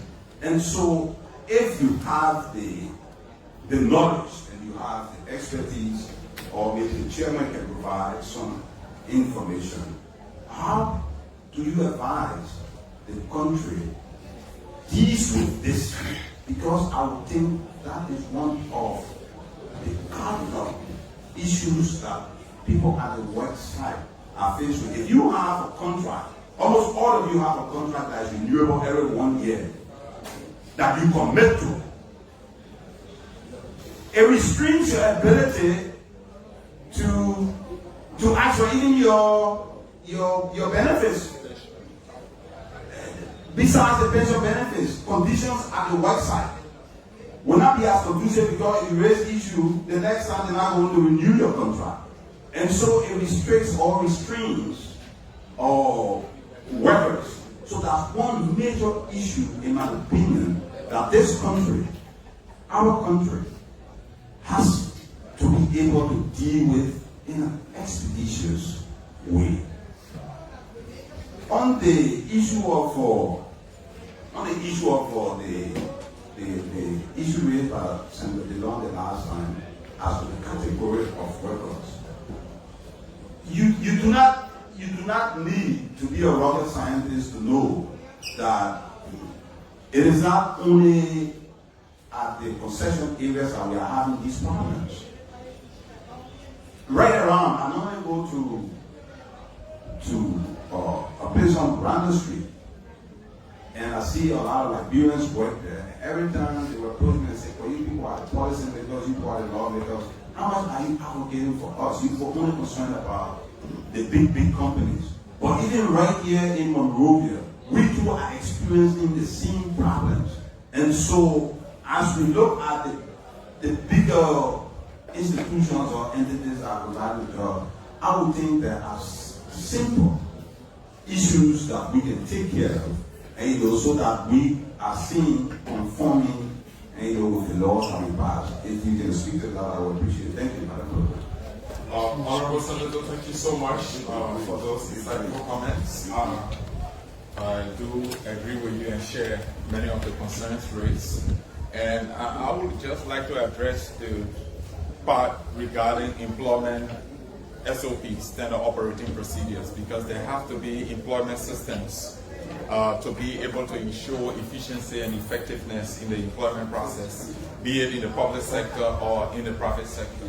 As we are discussing now in the private sector, Senator Vapla made a salient point. She talked about regulatory bodies, responsibility to make sure that policies they adopt on employment are enforced, that existing instruments that we have on employment and workplace culture are enforced. And workplace culture will refer to the condition of the work environment, the work-life balance services, and making sure that there is security on the job and after the job, your pension, your retirement. But when you adopt a contract system, then that regulatory body that is responsible for that sector has to make sure that the employee is protected under that arrangement. All right, so I would say to you that my role here today is practically to give you an advice on the data that you provided to me. But when it comes to what's happening in the private sector in terms of the strategies, and I will also want to recommend that you speak further, deeper, profoundly with my colleague who has the sector, who will give you insights into what the employment structure and systems look like in the private sector. Yeah, but I will tell you that the regulatory bodies and systems, we have to strengthen them so they are able to enforce the existing laws and make the ones that work appropriately for us so that our people can be served better. But I mean, you made good insights and I appreciate it, and thank you for the commendation also. Thank you. Anything on contracts? Was that clear? Yeah. Sarah Dillon?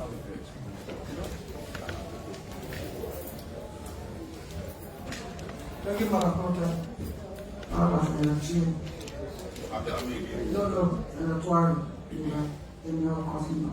Thank you, Madam President.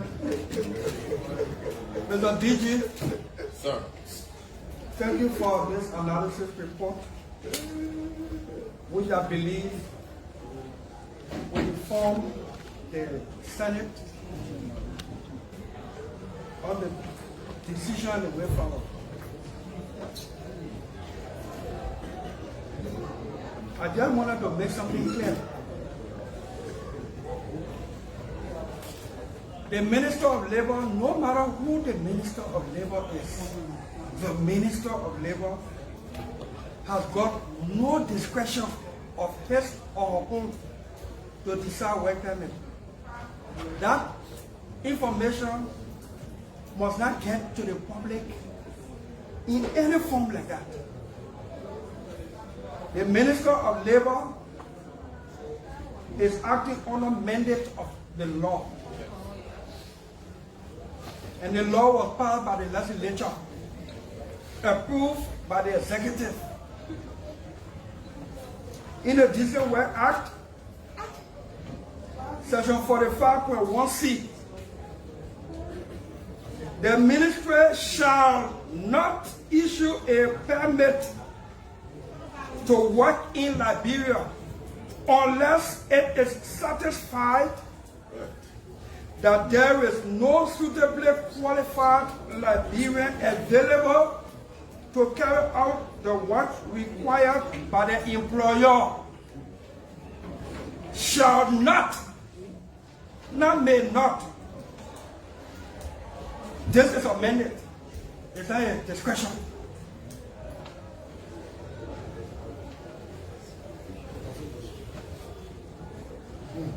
The Decent Work Act, Section 45.1.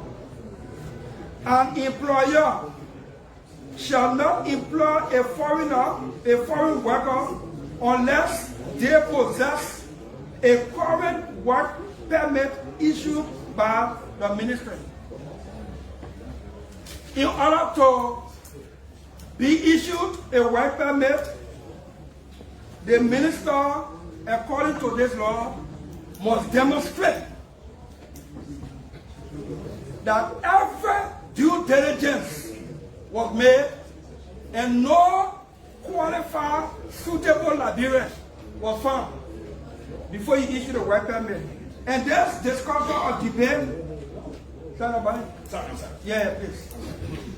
This discussion is not entering into the province of other laws like MDA or other IMC and what have you. Yeah, right. What do I mean? In the IMC, in any other investment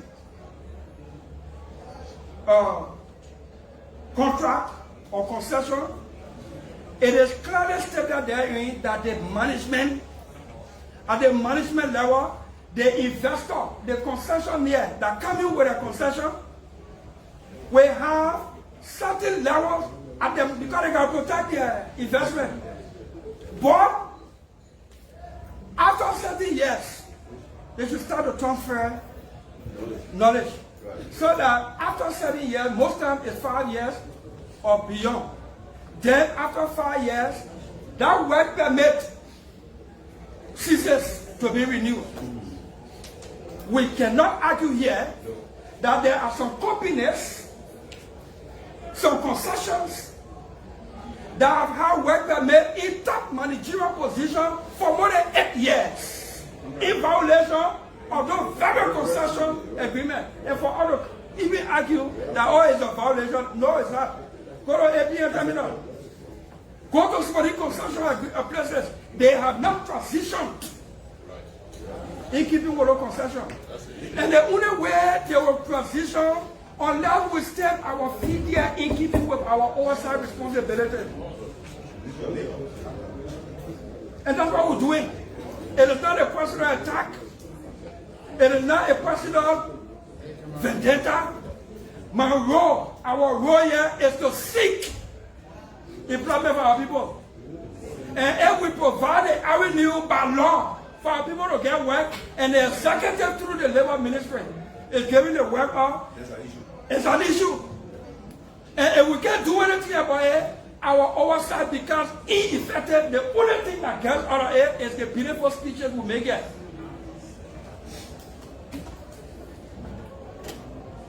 There is no concession agreement that says hire foreign driver.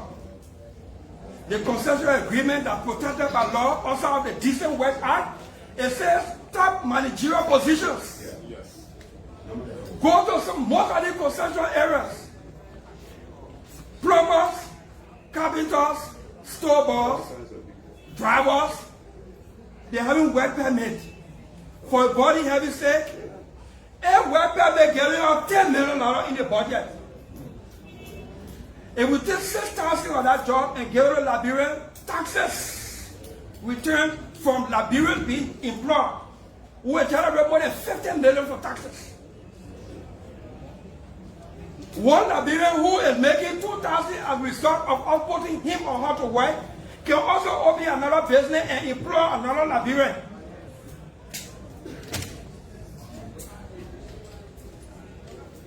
Our righteous anger must not rest here until our people are put to job. Thank you, Mr. DG. This is no attack. This is no targeting. This is performing our role. And the Padre Henry said, the American Freedom Fighter, give me liberty or give me death.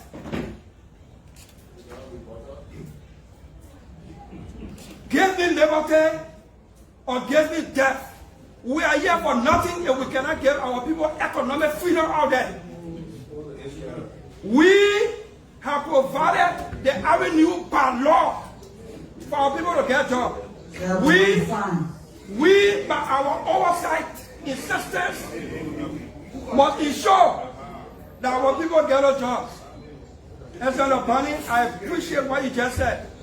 In that general concession agreement, that everywhere, consider that you have 1,000, 5,000 stores in this country, and each of those stores got foreigners as store boss. You are giving 5,000 jobs out.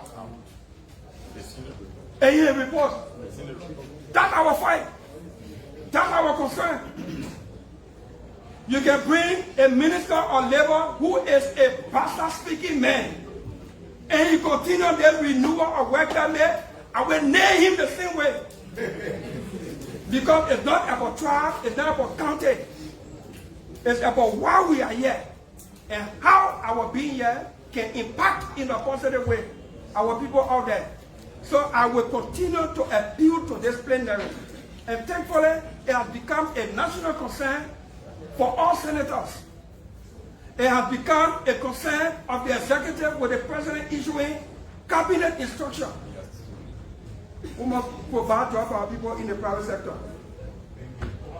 Senator President God said, we got some of our staff here who are engineers, who got degree in agriculture. But some of them working here as page, secretary. How will they not work here as page and secretary when we give them the job outside of the agricultural job, the nursing job, the accounting job, through work permit? The people who got a degree, their qualification, if they can't find that job outside, they will tell the lady who gave it them here. And we got to fight to either improve it here or give them the opportunity to manifest or utilize their skills out there so that their livelihood and empowerment can be increased and improved so that they too can also empower other people. That's why we're here. That's why we should not relent. Thank you, Madam Pro Tem. Thank you, Senator Bill Torrey, and Senator Chair, in closing. Madam Pro Tem, esteemed police, Dr. Doga, I want to thank you for this great job. You did an extremely marvelous job. This work you did is eye-opening for those who are interested in making sure that Liberians go to work. In the future, I would suggest that we also look at salary discrepancies. The employers are employing foreigners and they and Liberians are doing the same job, but somehow they pay them quadruple while they are paying the Liberians. So in your next report, I want you to look at that also. I can be a driver and you bring a driver from India, you get a driver, maybe 3,000, then I will drive you give 500. It's not fair. That's why I want to add to that. And also, the chairman of the finance, he said we give a tax to the labor ministry. Yes, we gave a tax. Once upon a time, there was a labor minister called Kiewon Bongo, Councillor Kiewon Bongo. You are giving a tax, and he said, okay, this tax correct. What I will do 150% increment into what we pay for what? Work permit. He took work permit from 400 to 1,000. Now where it is today. He produced a policy document at the Ministry of Labor. In that document, it is clear in that document that work permit will be incremental. They don't. biannually. Unfortunately for him, he was ordered for only 11 months. So the Ministry of Labor can look at our biannual increment in the weapon pay. We may not be like a tier 1 Congo to make 150% increment. If AFCON, the private people in Nima and other like doing work, they're bringing in 3,190 Indians. If weapon goes to 2,000, and he multiply 2,000 by 3,000, which will be like 100% increment, and he being $6 million annually to the bank government, you will look at it, and there will be a second term. So I also want us as a team to also look at increment into weapons. We still raise the money we want to raise. Like we have 10,000 now. If we say weapon will be what? 2,000. Instead of raising the 10 million target, we will raise what? 20 million. And then after 1 or 2 years, we get another. Maybe 3,000, 4,000, that will be about 5,000. They will do that. They will not take the Indian from the street and bring them here with no professional partner, and they won't get them wet, and they get them wet. And they get to them and they bring people. So thank you for the job. In your next project, please look at the salary discrepancies, and then Ministry of Labor to make sure that we have the increment into work permit. We as senators to stay our ground and make sure that we are incrementing the work permit. If we are incrementing the work permit, then people will not just be taking booking at me and bringing them as they can work. They will not be able to afford the amount that will be charged per year as submit. Thank you. Thank you, sir. Chair, I think the chair is the last speaker. Yeah, let me make the closing argument.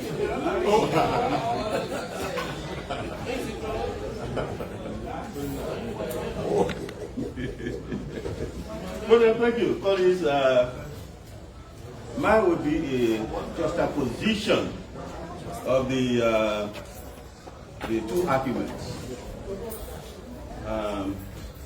The revenue generation argument versus the job creation argument. Look, I don't know whether there's anybody here who has private sector experience more than me. I do. I work with 3 very important industries before coming here. And I know what of teams are there. I'm speaking from real life experience. Not as a politician. All the always spoke like politicians. So here we are. Let's go to the revenue argument. The revenue argument says if we allow 1 million foreigners to come here and pay $1,000 per person, will generate NYC revenue. Let's look at the job creation versus the job creation argument. So we can understand what this is about. If you give a Liberian a job, because most of the foreigners in our country, none of them making $500. But let's use $500. If you pay, an employer pays a Liberian $500 US, his tax obligation, but revenue, the tax obligation will not be less than $100. Meaning that Liberian is paying $100 per month from his salary. If you multiply, director, you hear me? If you multiply that $100 by 12, don't know math? 1,200, right? $1,200. I'm using the minimum amount, $1,200. Isn't that above the $1,000 they pay per year for work permit? Director? Isn't that more? So go to the $2,000, go to the $3,000, go to the $4,000, the $5,000. I know, I'm speaking from experience. Some of them, they don't even pay their salaries yet. They wouldn't give their allowances yet. They are not taxable. I'm speaking from experience. The politicians talk, that investment talk. I'm speaking from experience. Because I know these things. So, if you give a Liberian that $1,000, you pay no less than $200 in income tax. If you multiply that by 12, you know what I'm talking about, 2,400. Carry higher to what some of them are making. So where is the revenue argument coming from? Why our revenue people are not thinking beyond the box? Then they take outside of the box and say the more Liberians are employed, we generate more revenue than more foreigners employed. And in addition to that, that Liberian has family. Don't foreign people don't support the Liberian family. They have the families to support. They send their children to school. They reduce unemployment. We talk about unemployment. High rate of unemployment. So if you give one Liberian a job, you have reduced unemployment by 1. Isn't that true, Director? That is true. So what is that revenue? We are doing harm to ourselves. By even giving out more work permits to the people.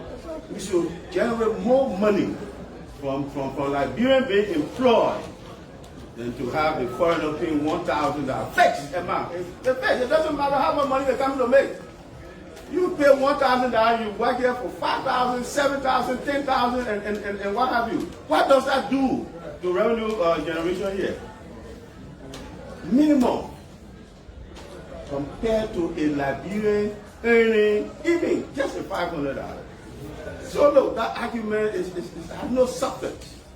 That revenue argument has no substance for me. And look, I don't want to be rhetorical. I want to be very practical, very practical.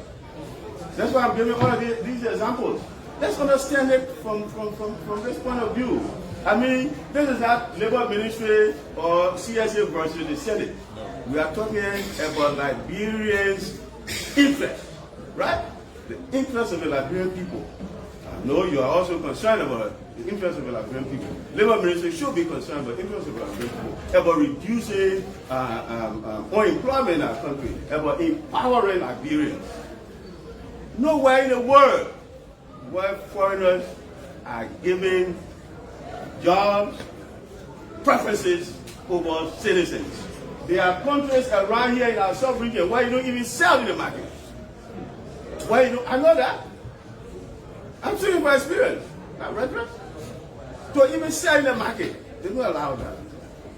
And so let's think outside of the box. The revenue argument about the more welfare payments you give, the more money doesn't hold water at all.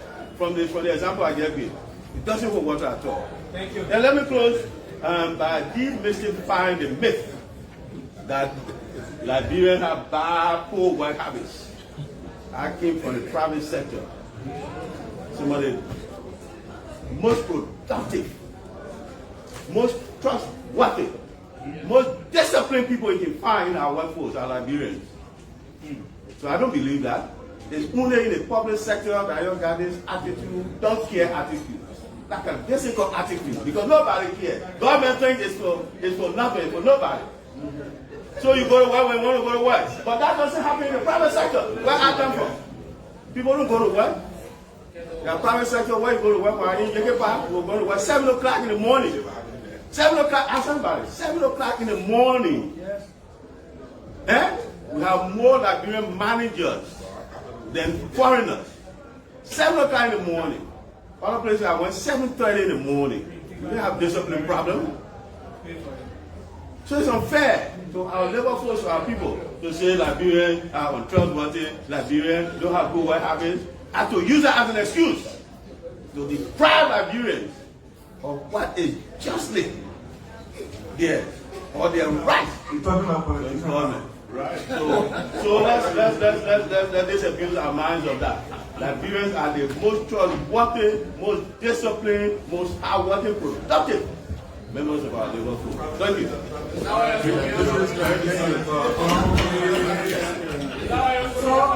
the royalty figure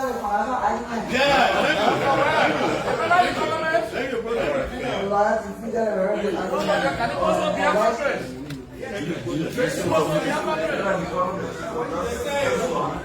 When they consulted the revenue commission.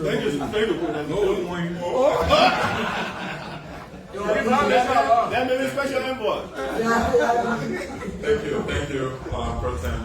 I'm ready to say the Senator who last spoke will going to be the last to ask the question. Okay, thank you. So, Senator, I just want to thank you so much for those positive comments, and particularly admire the way you juxtapose the revenue generation and the job creation debate. I think it's quite interesting. If you heard me earlier in my response to Senator Moi's remarks, I indicated that if you give one Liberian a job, you are contributing to improving the viability of our economy, and you are improving the livelihood of an entire family, and that meant a lot. But when you added the revenue generation part in job creation by mentioning the PRT, the personal income tax, and I was touched by that, because every job you give a Liberian there, they are going to be paying tax back to the government, and I think that will also contribute to our revenue envelope significantly. So I want to thank you for that, and I also want to thank you for the last comment about the qualification and quality of work that Liberians do. I'll tell you that proudly, I worked for a company called DMT Solutions Global Corporation for 4.5 years in the United States, and I had oversight for North America and Canada. And it was diligent in the private sector, and it was diligent to the extent that I received the company's highest award, called the IKEA Award. And I'm a Liberian, proud Liberian, and I worked there and not just conform, but you know, I was able to go beyond expectations. So Liberians in so many places are doing so very well. And if they are provided the opportunity, they will do well for their families and our country. And I think this opportunity provided me by the Honorable Senate to come and advise on what was in the Alien Work Permit Report for 2024. It's just something to let you know what's going on and what can be done as a government, the Senate, to make decisions in the best interest of our people. It's an honor for me, and I'm always available, Madam Pro Tem, when it comes to anything that has to do with HR or employment-related matters. Thank you for this voting opportunity. Thank you. Thank you, DG. And before the motion, let me say that I think the next case I will take very seriously with the regulatory agency to work with them, and DG will also interested in salary discrepancies, starting with the Senate. So we will ask ROA to work with you. Let's start our process to make sure our gaps are filled. We will now get a motion. This has been an excellent debate. So get a motion. Senator Joko.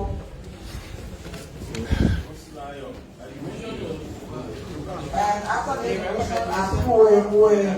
motion, we'll vote and adjourn, and all other items on the agenda will be deferred to Tuesday, including the hearing, to Thursday, including the hearing, and today is a special day in Sunnyway's room. We're celebrating the potent emeritus. Please make sure you're there.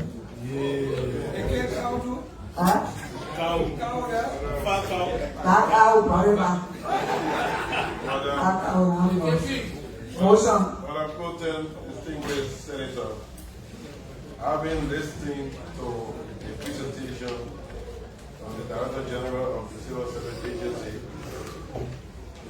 and the various speakers on the floor. I move to continue a second, bearing in mind that we have had this debate for a very long time. We have time that we created a conclusive recommendation that the information provided by the Civil Service Agency and all other presentations be filed with the Committee on Labor for further review, and that the committee that report to this plenary on Thursday with a full recommendation. Which Thursday? This week? Yeah,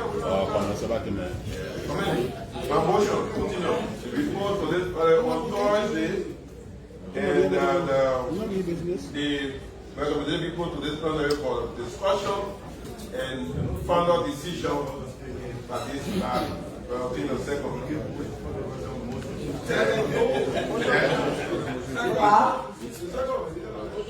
So the motion is that the report be turned over to the Committee on Labor, that we make a final report and present here on Thursday for the final decision of the Senate. Thursday is the after tomorrow. Thursday is the after tomorrow. Was that motion seconded? No. Without listening, I ready to vote. Readiness, Senator Coker, Senator Nimler, Senator Finley. I will be ready to vote, and I believe my already will be accepted because he and I have been down there before we here. So, to the movement, to the movement, can they accept this amendment that we want a comprehensive report? Therefore, it is our appeal that we will be ready to vote if we can accept that this report be submitted next week Tuesday. I mean, 1 week. Given that the Honorable Senator came to put forth the We have several rejected.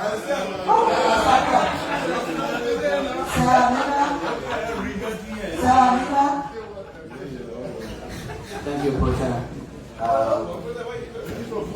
As we speak, the document in question is being photocopied.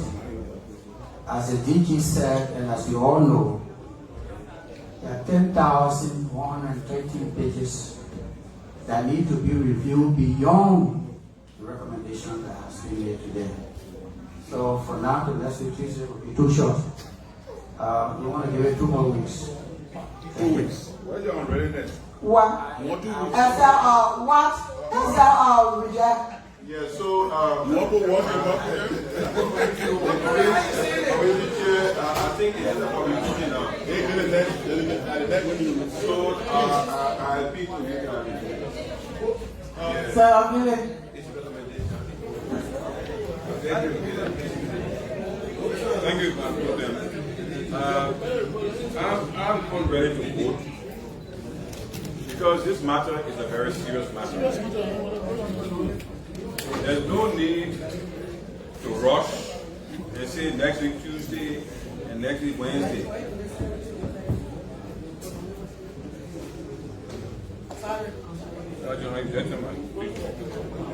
Yeah, okay. Hello? This is a very serious matter, and we are doing what we always do. We get excited, and we want to report almost immediately. I think the committee needs to go back and do a thorough job. What we have before us from the DG is additional. All right, Madam President. Already, What am I trying to say? You said that already, that you'll be ready to vote. Okay, I'll be ready to vote. Who will be very attentive? If the committee enough time to review all of the evidence and bring a comprehensive report that will be unquestionable to this Senate. Who will accept or reject? I so reject. You reject me?